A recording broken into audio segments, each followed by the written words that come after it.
ভগবান বিষ্ণু এবং মা সরস্বতীর মধ্যে যুদ্ধ কেন হয়েছিল? হিন্দু ধর্মে বসন্ত পঞ্চমীর বিশেষ তাৎপর্য রয়েছে। বসন্ত পঞ্চমীর দিনে মা সরস্বতীর পূজা করা হয়। শাস্ত্রে বসন্ত পঞ্চমীকে ঋষি পঞ্চমী নামেও পরিচিত। হিন্দু পঞ্জিকা অনুসারে প্রতি বছর মাঘ মাসের শুক্লপক্ষের পঞ্চমী তিথিতে বসন্ত পঞ্চমী উৎসব পালিত হয়। মা সরস্বতীর সাথে সম্পর্কিত অনেক আকর্ষণীয় গল্প রয়েছে, যার মধ্যে একটি হল ভগবান বিষ্ণু এবং মা সরস্বতীর মধ্যে যুদ্ধ কেন হয়েছিল। তাহলে আসুন জেনে নিই শতার্থ নায়কের মহাগাথা বই থেকে এবং পেছনের আশ্চর্যজনক গল্পটি। একবার দেবী সরস্বতী ভগবান ব্রহ্মাকে জিজ্ঞাসা করেছিলেন যে দেবী লক্ষ্মী এবং দেবী পার্বতীর মধ্যে কে সবচেয়ে শক্তিশালী এবং বিশেয়। ব্রহ্মা উত্তর দিলেন, আমরা কেন তুলনা করব। ভৃগুও ত্রিদেবকে মূল্যায়ন করার চেষ্টা করেছিলেন, কিন্তু শেষ পর্যন্ত তা ভালো হয়নি। তোমরা তিনজনই ক্ষমতা ভিন্ন ভিন্ন মাত্রা, প্রকৃতি এবং সৃষ্টির জননী, জ্ঞানের প্রয়োজন এবং সেজন্যই তুমি আমার স্ত্রী। সুরক্ষার জন্য উপায়ের প্রয়োজন, তাই মা লক্ষ্মী হলেন শ্রীহরির স্ত্রী, এবং ধ্বংসের জন্য শক্তির প্রয়োজন, তাই মা পার্বতী হলেন মহাদেবের স্ত্রী। তোমরা তিনজনই পবিত্র নারী, যাদের কারণে আমরা দেবত্ব অর্জন করেছি। তুমি মাতৃত্বের উপাদান, যা জীবনকে পুষ্ট করে। এখানে কোনো ধরনের প্রতিযোগিতা নেই। মা সরস্বতী আরও বলেন, তোমার জিভে আটকে থাকা উত্তরটা আমি জানতে পারি, কারণ আমি প্রশ্ন করার সাথে সাথেই তোমার মনে একটা নাম এসে গিয়েছিল। তাহলে তোমার পছন্দ বলো প্রভু। যার উত্তরে ব্রহ্মাজি বলেন, যদি আমাকে বেছে নিতে হয় তাহলে তিনি হলেন দেবী লক্ষ্মী।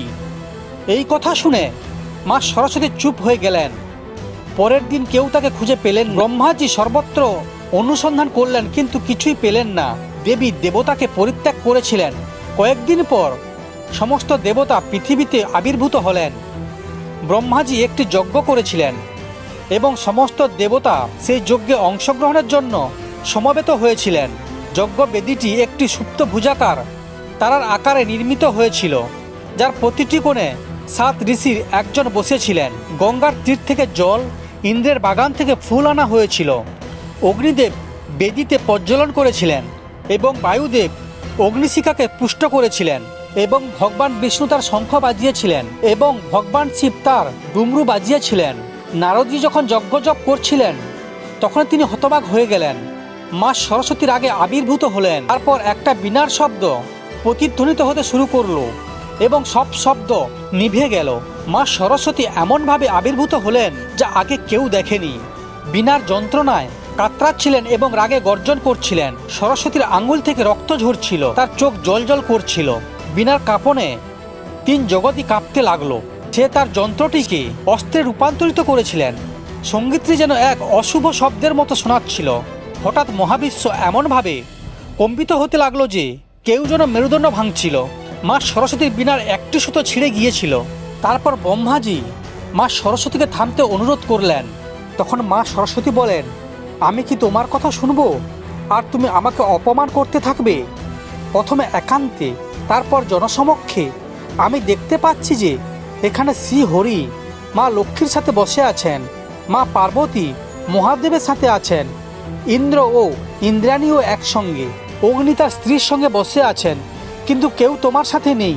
তুমি তোমার স্ত্রীকে গ্রহণ করতে চাও না।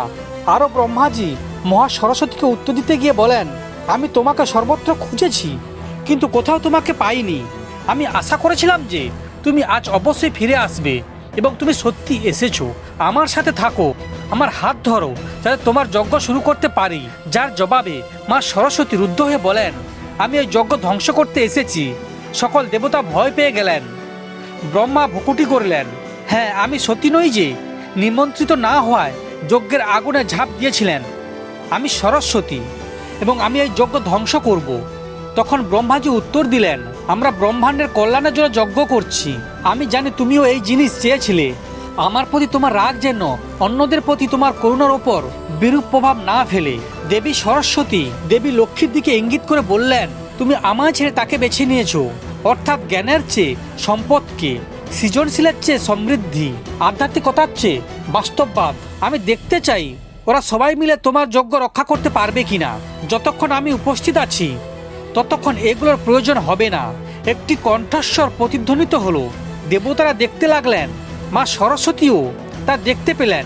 এটা ছিল বিষ্ণুর কণ্ঠস্বর। তখন বিষ্ণুজি বলেন, তুমি বিনায় বিশৃঙ্খলার অনুমতি দিয়েছিলে, যার ফলে তোমার রাগগুলি অপবিত্র হয়ে গিয়েছিল। তুমি সৃষ্টির মাধুর্যকে দূষিত করেছো। তোমার ভেতরে জ্ঞানের সমৃদ্ধি দূষিত হয়েছে। তুমি কল্যাণ যজ্ঞকে সমস্যায় ফেলতে যাচ্ছ এবং আমি তোমাকে তা করতে দেব না। এই যজ্ঞ ধ্বংস করার আগে তোমাকে আমাকে ধ্বংস করতে হবে। মা সরস্বতী রেগে গেলেন। এটা দেখে মা সরস্বতী আগ্নেয়গিরির মতো অগ্নুৎপাত করলেন। তার পোশাক কালো হয়ে গিয়েছিল, তার পদ্মও কালো হয়ে যাচ্ছিল। রাজহংসটি কালো হতে শুরু করেছিল, সে তার নিজের রূপ উল্টে ফেলেছিল। যখন সরস্বতী এবং বিষ্ণু একে অপরের মুখোমুখি হলেন, তখন বিশ্ব তাদের কাছে প্রার্থনা শুরু করলেন। দেবতা দেবীকে চ্যালেঞ্জ করেছিলেন, আর মানুষ প্রকৃতিকে চ্যালেঞ্জ করছিল। মহাবিশ্বের দুটি অংশ একে অপরের সাথে যুদ্ধ করতে যাচ্ছিল। সরস্বতী তৎক্ষণাৎ এক বিশাল আকারের মায়া শক্তির সৃষ্টি করলেন।